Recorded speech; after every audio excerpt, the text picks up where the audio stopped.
Au nom du Père et du Fils et du Saint-Esprit, ainsi soit-il. Notre Père qui êtes aux cieux, que votre nom soit sanctifié, que votre règne arrive, que votre volonté soit faite sur la terre comme au ciel. Donnez-nous aujourd'hui notre pain de chaque jour. Pardonnez-nous nos offenses, comme nous pardonnons à ceux qui nous ont offensés.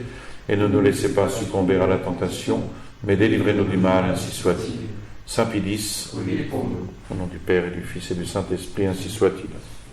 Alors nous terminons le chapitre précédent par un extrait d'une lettre de Pie-X à Monseigneur Mistrangelo, qui était archevêque de Florence.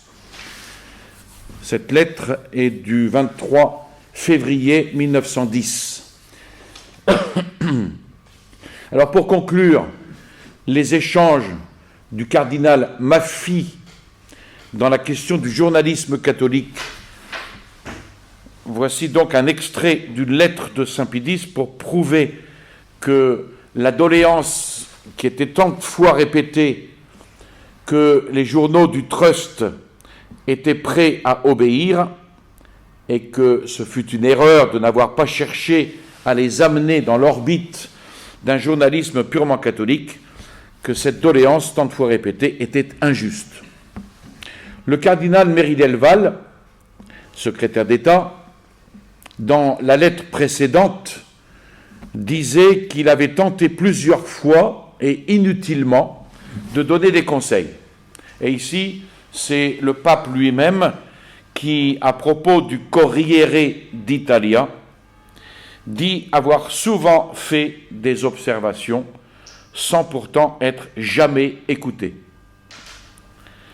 Voici l'extrait de cette lettre. Je ne cite pas tout, mais je mets l'essentiel. Je vous rends la lettre du chanoine du Vatican. Il s'agit de Monseigneur Ugo Boncompagni, Ludovisi, défenseur du Corriere d'Italia. Je vous rends la lettre du chanoine du Vatican qui, avec la seule crainte que la brochure puisse toucher aussi il Corriere d'Italia, montre la faiblesse de qui a conscience d'avoir fait à l'Unità Cattolica une guerre déloyale et de ne pas être sûr des principes que professe son journal. Quant aux affirmations de bénédiction et d'encouragement données au Corriere d'Italia, celui qui écrit n'a jamais dit un seul mot de satisfaction, mais a souvent, au contraire, fait des remarques, sans être cependant jamais écouté. Alors, nous abordons maintenant la question de Pie-X et l'Unità Cattolica. L'Unità Cattolica étant un journal qu'on a qualifié d'intransigeant, sinon d'intégriste à l'époque, dans la lutte contre le modernisme. Alors, parmi les critiques qui ont été adressées à Pie-X durant son pontificat, il y en a une qui est répétée plusieurs fois dans les procès, à savoir celle d'avoir permis que la presse dite intégriste ou intransigeante ait pu attaquer impunément des personnes et des instituts ecclésiastiques au dommage de la paix, de la charité et de la justice. Et un des journaux les plus critiqués sur ce point, et donc le plus mal vu, était l'Unità Cattolica de Florence. Alors, dans les archives de l'archevêché florentin se trouve un dossier comportant 25 lettres de la main de Pie-X à Monseigneur Mistrangelo, archevêque de Florence, qui vont du 24 juin 1907 au 10 décembre 1911 et qui embrassent donc toute la période la plus intense de la lutte antimoderniste et par conséquent des attaques critiques venant de cette presse. Il faut savoir que le journal l'Unità Cattolica naquit à Turin en 1863 grâce à Don Giacomo Margotti, qui est né en 1823 et mort en 1887, qui, en 1848, avait fondé à Turin le quotidien typiquement catholique qui s'intitule l'Harmonia et qui fut supprimé par ordre de Cavour en 1859. Alors, l'Unità Cattolica, quant à son inspiration purement catholique, était la continuation de ce journal, l'Harmonia. Après 30 années de vie turinoise, l'Unità Cattolica fut transférée à Florence le 1er janvier 1893. Elle y cessa sa vie belliqueuse le 10 septembre 1929. Alors, c'était un journal ferme sur la base de la doctrine et de la tradition catholique. L'Unità eut tendance à combattre le libéralisme doctrinal et le libéralisme politique. En 1907, les héritiers Margotti cédèrent tous les droits de propriété sur le journal au Saint-Siège. Et Pidis confia à son tour le journal à 4 archevêques de Toscane. 2 d'entre eux n'étaient pas cardinaux, l'archevêque de Florence et celui de Sienne. Et puis 2 l'étaient, Maffi à Pise et Lorenzelli à Lucche, nommés tous 2 lors du consistoire du 15 avril 1907. Et ce fut ainsi que le cardinal Maffi reçut les fonctions de directeur. Cependant, Pidis s'aperçut bien vite qu'une surveillance générale du journal ne suffisait pas, mais que, étant donné aussi la lutte acharnée qui était devenue plus âpre encore en ces années-là, une surveillance immédiate et continue de l'autorité ecclésiastique locale devenait nécessaire. C'est pour cela que le 8 mai 1908, sans rien supprimer à la charge que l'éminentissime cardinal archevêque de Pise, en tant que représentant de l'épiscopat toscan, a reçu et continue à exercer pour l'Unità Cattolica, chargea-t-il l'archevêque de Florence d'assurer sur ce même journal une surveillance immédiate et particulière. Alors, vous pouvez peut-être vous demander pourquoi cette surveillance. On va comprendre après. Or, en analysant les nombreuses lettres adressées par la suite à Monseigneur Mistrangelo, en tant que chargé d'une surveillance particulière de l'Unità, on relève, premièrement, que Pidis s'intéressait continuellement et positivement au journal, parce qu'il voyait dans ce journal une utilité profonde dans son caractère de défenseur déclaré des principes saints. Et il répétait souvent que c'était une petite lumière au milieu de tant de ténèbres, une sentinelle avancée qui donnait l'alarme. Ensuite, on relève que Pidis voulait cependant que la direction et la rédaction dépendassent en tout de l'archevêque.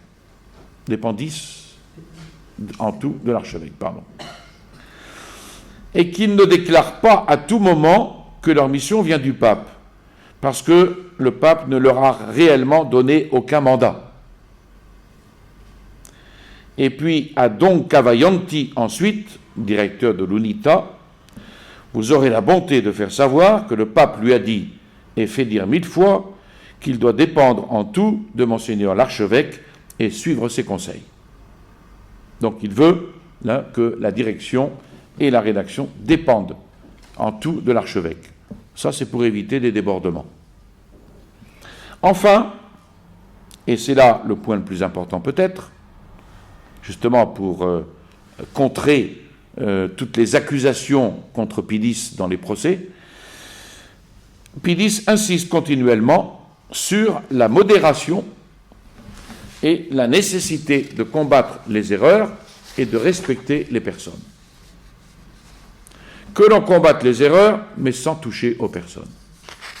d'où cette surveillance qu'il veut et qu'il considère comme nécessaire. Donc il soutient totalement ce journal comme étant un défenseur de la foi, mais on verra qu'il y a eu des exagérations, des outrances et surtout des attaques de personnes. La recommandation à De Thot, dont on reparlera à la fin de la rédaction d'UNITA, la recommandation à De Thot d'avoir toute la prudence nécessaire et de n'expédier aucune lettre, en particulier aux évêques et à d'autres personnes remarquables, sans l'avoir faite voir, ou au moins sans avoir laissé passer une nuit dessus, ne sera jamais trop excessive, dit Pilice. Dans une lettre, la lettre numéro 11, on va voir ces lettres après, on pourrait ajouter encore que je suis écœuré, dit Saint Pilice, chaque fois que je vois des personnes très respectables attaquées, ou même seulement quand je vois des noms qui doivent être tus, et que finalement je pourrais un jour me fatiguer de l'UNITA et l'abandonner à son destin. Alors ces expressions et bien d'autres montrent clairement quelle a été la ligne de conduite de Pilice. Il veut soutenir le journal parce qu'il est utile à la défense des principes saints. Mais il veut qu'on évite les excès et surtout les attaques envers les personnes. Et c'est dans ce but qu'il veut que l'on dépende de tout de l'archevêque, pour éviter ces excès. Alors, s'il ne fut pas toujours obéi, il prit des mesures sévères. De Thot, par exemple, fut éloigné de la rédaction. Et il menaça même de supprimer le journal. Pilice. Les choses étant ainsi, on ne voit pas comment la conduite du serviteur de Dieu Pilice pourrait être critiquée, puisqu'elle a été très critiquée dans le procès de canonisation. Alors voilà les différentes lettres, évidemment elles ne sont pas complètes, j'ai pris simplement ce qui était le plus intéressant. Une lettre de Pilice au cardinal Maffy du 8 mars 1908. Il lui demande d'avoir la charité d'assumer dans l'Unita Catholica une surveillance immédiate et spéciale. La publication, assistée chaque jour et de près, pourra ainsi se poursuivre en sécurité et éviter ces écueils auxquels parfois même celui qui navigue avec les meilleures intentions de faire se blesse.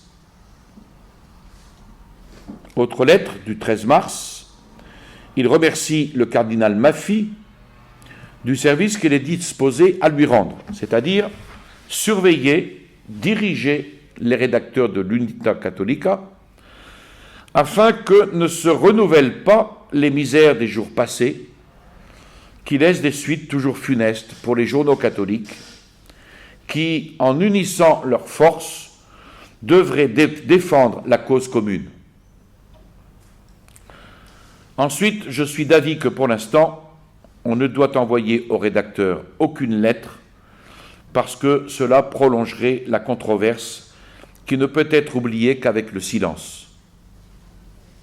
Ceci d'autant plus que nous n'avons pas choisi les rédacteurs, parce que le pape, au nom de l'épiscopat toscan, a confié le journal à Monseigneur Buffalini, et donc c'est à lui seul que devraient être adressées les lettres. Vous pourrez donc dire aux prêtres, De Thot et Cavaillanti, que l'on tient compte de leur travail, mais que, pour l'instant, on ne peut pas l'approuver, à cause de l'aphorisme connu, le mal provenant de quelque défaut que ce soit, parce qu'ils sont tombés eux aussi dans les défauts, en donnant aux polémiques un caractère subjectif et personnel.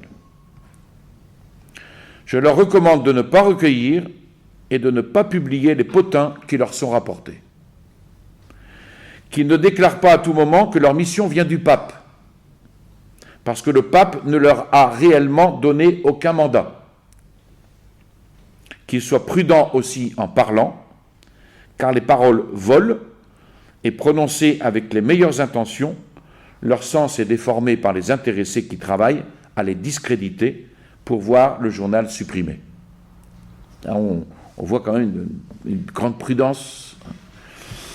Dans une autre lettre du 2 novembre 1908, le pape dit qu'il a fait écrire à Monseigneur Buffalini pour qu'il inspire le courage des rédacteurs du journal en leur recommandant, les recommandations ne sont jamais excessives, de ne pas attaquer les personnes et de chercher tous les moyens pour les épargner.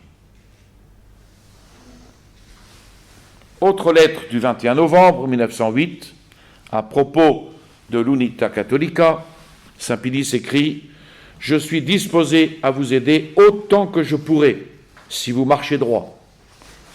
Recommandez de nouveau à de Toth la modération, que l'on combatte les erreurs, mais sans toucher aux personnes. » Ensuite, une lettre du 23 juillet 1909, Pilice exprime son contentement du choix de l'avocat Ernesto Calligari comme directeur de l'Unità Cattolica. Et concernant de Toth, il écrit « Avec de Toth, qui a obtenu tout ce qu'il a voulu, nous usons cependant de patience. Mais avec patience qu'on le décide à laisser le local de la rédaction, à remettre les documents et s'installer où l'on veut, sauf à Florence. » Lettre du 12 août 1909. J'ai vu l'excellent avocat Calligari et il m'a donné la meilleure impression. Cependant, il me semble rencontrer en lui l'homme de paix qui plaint beaucoup ses collègues en journalisme, Medda Roccadadria, et qui acquiesce tant qu'il s'agit de respecter les personnes. Mais je ne voudrais pas que par amour de la paix, on arrive à des transactions. Et que pour ne pas avoir de soucis, on diminue la véritable mission de l'Unità Cattolica, qui est de garder les principes, d'être une sentinelle avancée, capable de donner l'alarme, exactement comme loi du Capitole, et de réveiller les dormeurs. Dans ce cas, l'Unità Cattolica n'aurait plus sa raison d'être. À ce propos, les journaux ont déjà parlé comme d'une retraite de l'Unità, d'un changement de route, en attribuant ensuite au Vatican la nouvelle ligne du journal. Ce serait donc bien que vous fassiez, avec beaucoup de forme, ces réflexions à Calligari et que vous le persuadiez de ne pas se présenter pour le moment comme directeur du journal. Et puisque de Toth est parti, à ce qu'il me semble sans prendre congé, que Calligari écrive sans donner son nom pour éviter les commentaires des adversaires et de ceux des personnes plus ou moins bienveillantes qui ne seront jamais satisfaits, ce qui est impossible. Un dernier point, le bon Calligari me parlait aussi de la technique du journal et de la nécessité de l'agrandir. Je lui ai dit franchement que le format présent suffisait et qu'il était bon de maintenir la tradition aussi sur ce point. Aucune raison de construire un palais qu'on ne saurait comment occuper lorsqu'on peut habiter commodément dans la petite maison paternelle. C'est du beau style, hein ? Ensuite, lettre du 22 août 1909. Je regrette de ne pouvoir donner raison à Don Cavaglianti. Mais la vérité doit être placée au-dessus de tout. Il n'est point vrai que je l'ai appelé à Rome, où il est venu spontanément après avoir demandé par lettre à Monseigneur Pescini si, en venant, il serait reçu en audience. Et lors de celle-ci, il se plaignit de la nomination de l'avocat Calligari et m'adressa aussi les plaintes de Monseigneur Buffalini en rapportant les appréciations faites par certains journaux sur la nouvelle ligne qu'aurait prise l'Unità. Je répondis que j'avais confiance dans les sentiments catholiques de Calligari et dans les promesses qu'il m'avait faites. À la suite de ceci, j'écris à votre Excellence la lettre que vous avez ensuite communiquée à Calligari. Entre-temps, Cavaillanti, de retour à Florence, envoyait par express à Don Pescini les coupures de certains journaux qui, en annonçant la nomination de l'avocat Calligari, faisaient prévoir ouvertement un changement de direction dans l'Unità, et en demandant une réponse télégraphiée, il proposait de publier la déclaration suivante.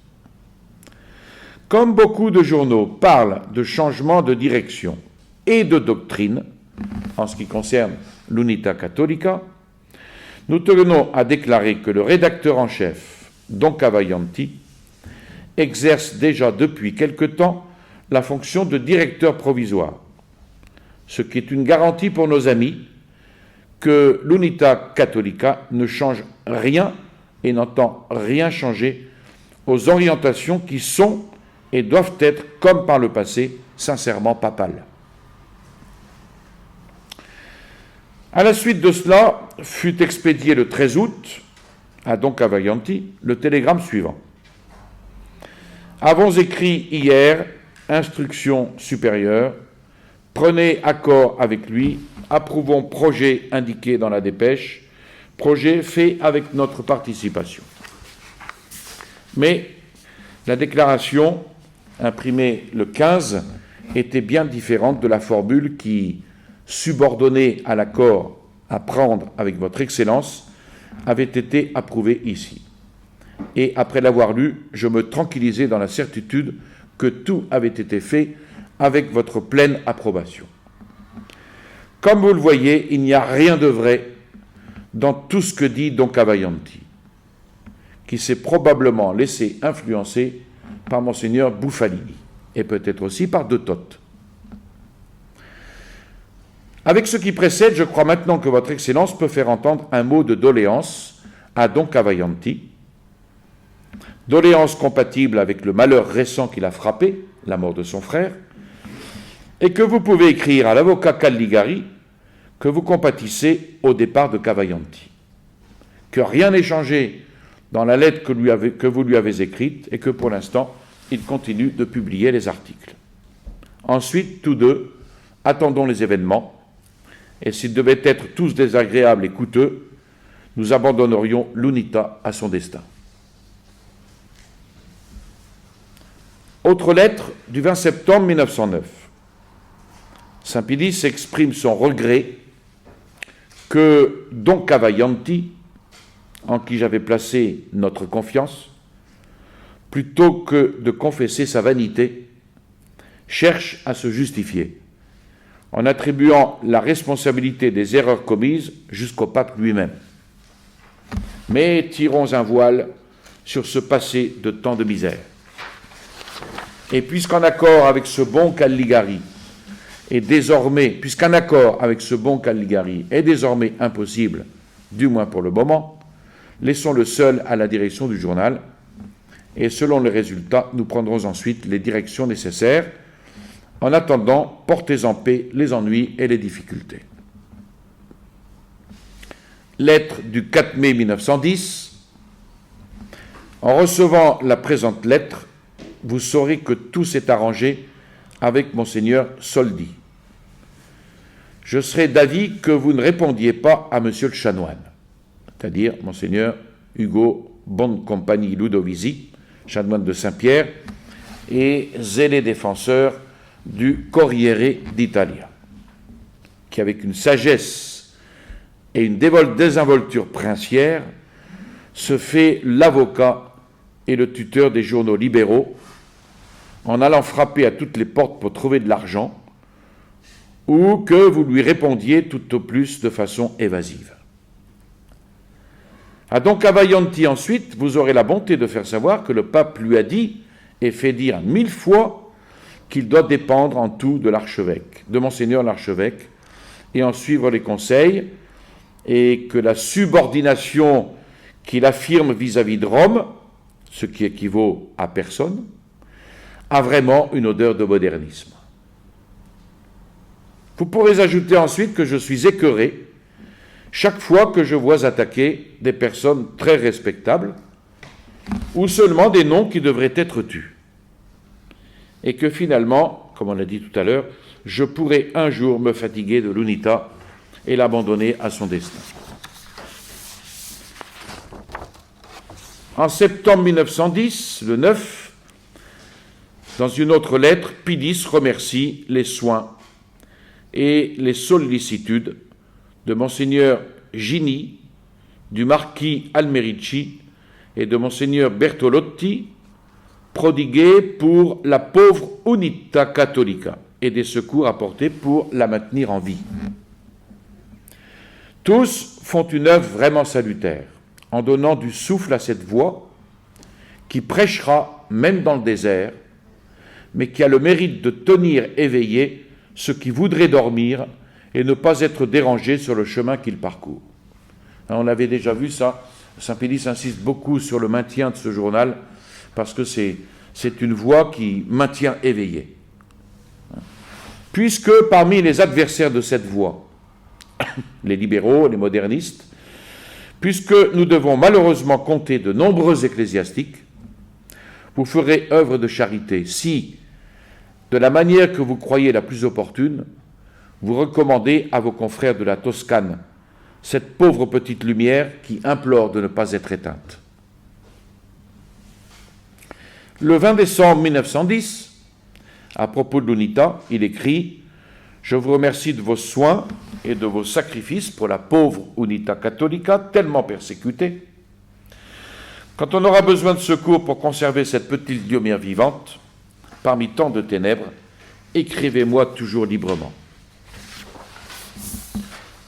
Et dernière année, 1911, lettre du 5 mai, au bon marquis Almorici, je n'ai fait que répéter ce que m'a dit votre Excellence, avec l'expression de ma gratitude pour ses prestations, que je suis content de l'Unità Cattolica et que j'espère que le directeur continuera à satisfaire tous ceux qui désirent la défense des principes catholiques sans sous-entendu.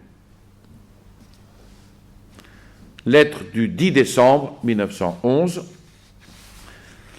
Monseigneur l'évêque de Bergame, Monseigneur Radini Tedeschi, désire que soit faite une recommandation à Don Cavaglianti. Et je crois que celle d'être prudent ne lui fera pas de mal, ajoutée à celle que je lui ai déjà faite moi-même, les rares fois où je l'ai lu, où je l'ai vu, et que Don Bressan et Don Pescini lui ont faites plus souvent de ma part. D'user de modération, d'avoir tous les égards, surtout avec les évêques, pour ne pas m'obliger à le rappeler à son devoir. Ensuite, on pourrait dire à l'évêque de Bergame qu'il ne faut pas provoquer le journaliste en menant une guerre ouverte à l'Unità Cattolica, qu'on ne voudrait pas dans le diocèse et en voyant d'un mauvais œil des associés. Et que l'on n'a jamais su que l'évêque faisait sienne la cause de l'Écho, qui, ainsi que tout autre journal, que ce soit même dans les manières voulues, est sujet à la critique lorsqu'il ne marche pas droit. Qu'avec toute l'estime du clergé de Bergame, même là, il y a beaucoup de choses inutiles, et il suffit de dire que dans aucun autre diocèse, l'histoire de Duchesne, c'est-à-dire c'est une histoire ecclésiastique moderniste, ne fut si répandue et louée. Que finalement le désir de voir la petite lumière de l'UNITA éteinte et de rendre loi si importune, silencieuse, ne fait pas honneur à Bergame. Enfin, dernier document, c'est une lettre de Monseigneur de Toth, qui est intéressante. Elle est beaucoup plus tardive, puisqu'elle est de 1950, donc au moment du procès établi par Pie XII. Monseigneur de Toth écrit au commandeur Ferrata, qui est avocat de la cause. La lettre donc de Monseigneur de Toth confirme la sévérité dont a fait preuve Pie X à l'égard des rédacteurs de la presse intransigeante lorsqu'ils avaient commis des excès. Et à l'avocat de la cause, donc, Monseigneur de Thot commence sa lettre. Vous désiriez connaître certains faits concrets prouvant la fermeté et l'indépendance avec lesquels Pidis se comportait toujours en ce qui concerne ceux-là même qu'il encourageait et soutenait dans la lutte qu'il menait contre l'hérésie moderniste. Et Monseigneur de Thot fut parmi ceux qui, pendant cette période tragique de la lutte antimoderniste, ont joui grandement de la confiance et de la bienveillance de Pidis. Et Pidis, tout en approuvant son travail et celui de ses collègues dans le périodique Les Harmonia della Fede, qu'il soutint et qu'il subventionna jusqu'à la fin, c'est-à-dire de 1905 à 1914, et dans l'Unità Cattolica, fut toujours très sévère. Lorsque nous avions failli dans les manières, ou lorsque nous avions mêlé la défense de la vérité même à un très léger subjectivisme, qui dans l'ardeur de la polémique ne manque jamais, ou tout au moins très difficilement. Et pour cela, en nous reprenant, et en connaissant l'hostilité et la malice des adversaires que nous avions en face de nous, Pidis nous plaignait et nous excusait. D'où la fable qu'il approuvait notre erreur et qu'il subissait notre influence. Tout ceci est faux, dit Monseigneur de Thot. C'est ce que nous montre le fait que, ayant personnellement dépassé les limites qu'imposait une juste réserve et un zèle nécessaire, Pidis éloigna de Thot de la direction du journal, à laquelle il l'avait placé au début. Donc c'est tout à l'honneur de Monseigneur de Thot d'avoir ces sentiments envers Pidis. Personne ne devait penser que le pape, en se taisant et en n'intervenant pas, approuvait les actes ou les expressions dignes, comme il dut le reconnaître, de désapprobation et de répréhension, cause d'une polémique croissante, même si la substance des faits restait intacte. Pidis, dit-il, écrit-il, homme de Dieu, ne sut jamais ce qu'était l'acception de personne. Et avec ses serviteurs les plus fidèles, il fut toujours plus sévère qu'envers personne d'autre. Ce qui se conçoit. On est plus sévère, souvent, avec ses amis. De lui et de son attitude, il voulait que nous apprenions le respect dû aux personnes investies d'une autorité dans l'Église, aux évêques en particulier, de l'honneur desquels il se montra toujours très jaloux. Et à ce propos, le père de Thot remarque, après avoir montré la sévérité dont il usait envers moi, sévérité qui m'ayant toujours mieux fait connaître le pontife me le fit aussi aimer davantage, qu'il me soit accordé de rappeler le reproche adressé à l'illustre Don Carlo Bonaccina, nom bien connu dans le domaine de la science historico-ecclésiastique, pour ses ouvrages continuant l'œuvre de Rorbacher. Rorbacher, c'est une... Nous, on l'a à la bibliothèque. C'est une histoire de l'Église en je ne sais pas combien de tomes, qui est immense. Continuant l'œuvre de Rorbacher, Ballan, écrivain comptant parmi les premiers et les plus estimés depuis l'époque de Léon XIII, dans l'Osservatore Cattolico, éminent collaborateur de l'Unità Cattolica et de Harmonia della Fede. Bonaccini avait cru possible de ne pas soumettre à son ordinaire diocésain, le cardinal Ferrari, le choix qui avait été fait de lui-même comme directeur d'un nouveau journal que l'on avait l'intention de lancer pour donner à Milan une feuille qui reprendrait dans ses publications les traditions de Caccia et d'Albertorio contre les tendances minimisantes, libérales et modernistes. Très rapidement, cette feuille avait fait l'objet d'une sévère admonition et d'une désapprobation de la part du Saint-Siège. Il faut ici rappeler l'attitude de Pidis à l'égard du directeur de la très importante revue française, Critique du libéralisme, sans aucun doute la première parmi les publications qui servirent le mieux la cause de la vérité et les directions doctrinales et pratiques de Pidis en France dans la période très agitée du modernisme. Pidis aimait et estimait beaucoup l'abbé Barbier, qui était correspondant également de l'Unità Cattolica. L'abbé Barbier était donc le directeur de cette revue française Critique du libéralisme. Et il l'estimait et il l'aimait, cet abbé Barbier contre lequel vont s'aiguiser et s'exercer les flèches empoisonnées des libéraux et des modernistes de France et d'Allemagne. Malgré cela, Pidis fut très sévère envers lui, à cause de son comportement envers certaines autorités ecclésiastiques, qui trouvaient l'intransigeance de la critique exagérée et donc dangereuse et nuisible. Pour juger droitement et avec sérénité de tels événements, il faut se reporter à l'époque et aux circonstances dans lesquelles ils eurent lieu. Distingue les circonstances et tu t'entendras sur les lois. Ce proverbe aurait dû rester dans l'esprit de tous ceux qui crièrent et crient peut-être encore contre les audaces et les intempérances des écrivains antimodernistes.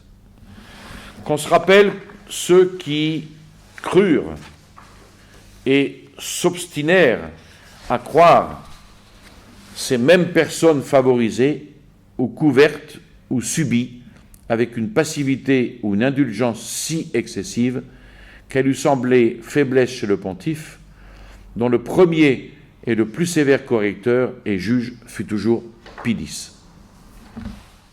Je vous salue Marie, pleine de grâce, le Seigneur est avec vous.